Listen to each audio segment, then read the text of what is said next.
Hello everyone! Welcome back to my channel, Romalin's channel. Ayan, so for today's video ay magluluto ako nitong something salad. So unfortunately, hindi ko alam kung anong tawag dito. Pero naluto ko na to from before, sa Saudi pa ako noon. So before anything else, kung di ka pa na-subscribe sa aking channel, please subscribe and click the notification bell para lagi kang updated sa aking mga bagong upload. So let's start guys!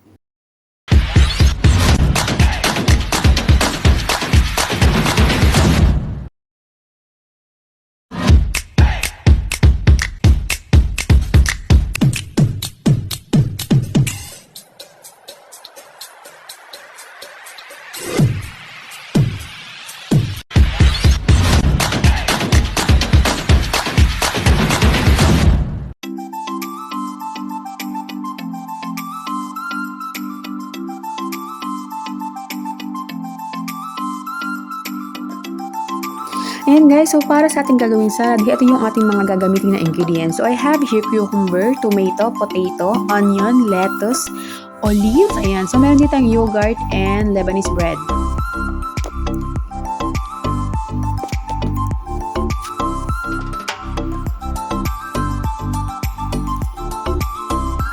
Here ay nakat ko na nga yung ating potato. Yan. So already cut it in cubes. And then here's our tomato and onion para sa ating ginisang kamatis. So to start up guys, piprito lang natin yung ating potato. Ayan. So lantayin lang natin maluto o maprito. Alam nyo na yan kung paano yung iprito yung potato.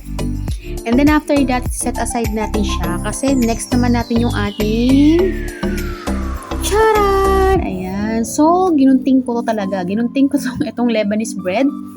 Pating to pa diamond siya. Ayan. So, dito nga naluto na yung ating potato. Ayan. Next naman yung ating Lebanese bread.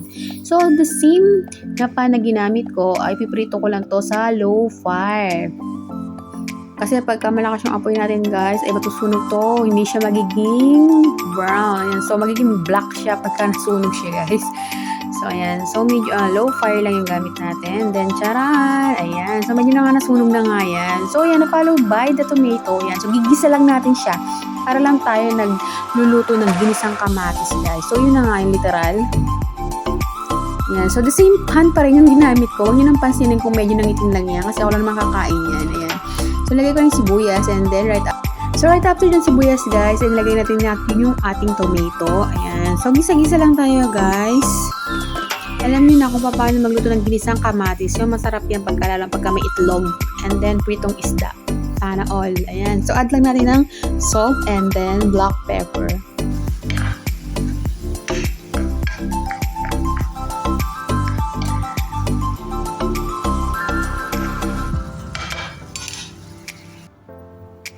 Ayan. So, after mga few minutes nga ay maluluto na yung ating ginisang kamatis.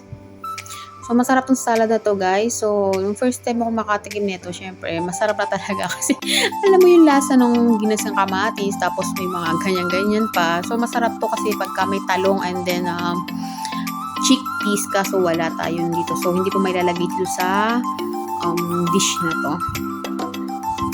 So, here nga, ay nakat ko na rin yung ating other vegetables. So, we have here lettuce and then cucumbers. So, giniwa ko lang siyang maliliit. So, it's time, guys, for us to make our plating na. So, ayan na nga yung ating lahat ng gagamitin ingredients. So, already prepared na siya. So, we have here potato. Ayan yung ating ginisang kamatis.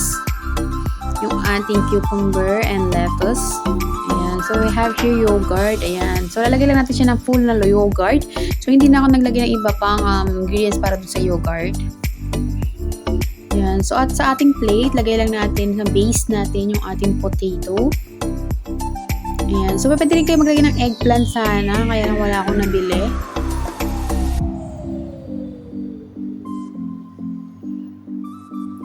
Ayan. So, pagkatapos niya, nalagay natin yung ating cucumber.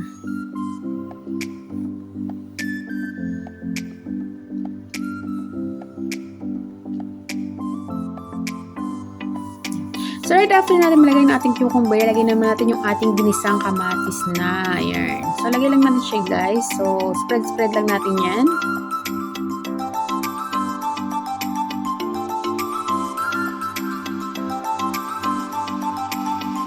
Siyempre, sa mga taong hindi pa marunong kumain ng ganito, kapag talaga nagpunta kayo sa Middle East o kayo sa ibang bansa, siyempre, malalaman nyo, kasi matutunan nyo kung paano kumain ng mga pagkain na hindi nyo kinakain sa Pilipinas.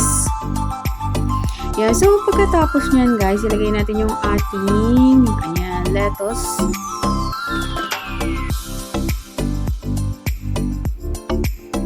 So, spread nyo lang yan, kalat-kalat nyo lang dyan sa ating plate.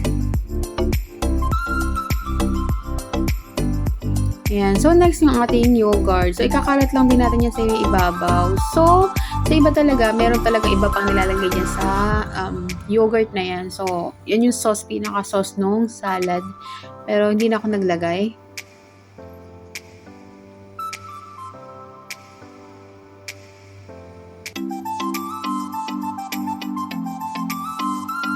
Ayan, syempre, para sa ating last ingredient, syempre yan, as toppings na yan. So, yung ating fried Lebanese bread. Ayan.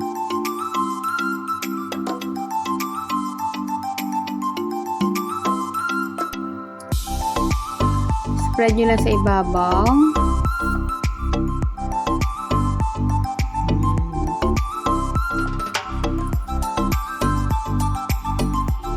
Ito na nga yung ating dish for today. So, ito yung ating salad na ginawa. So, feeling ko mag-start na ako mag-diet ngayon. Charot. Ayan. So, it's tikiman time, guys. So, samahan nyo ako tikman to. Sana matikman nyo. So, hindi. Ayan. So, let's start na, guys.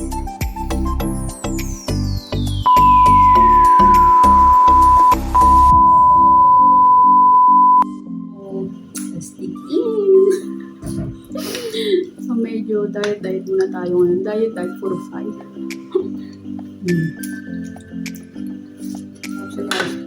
Mas masarap to pagka merong eggplant.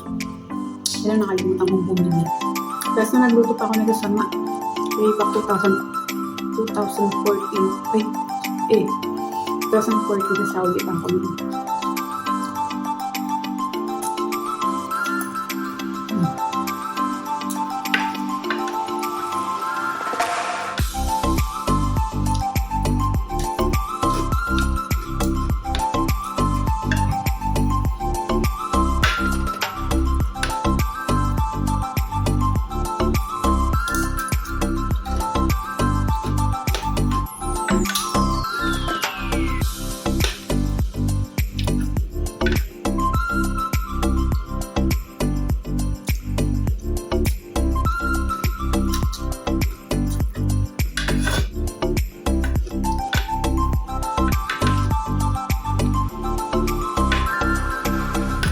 Tapos pwede kayo mag-add ng chickpeas. Sarap din.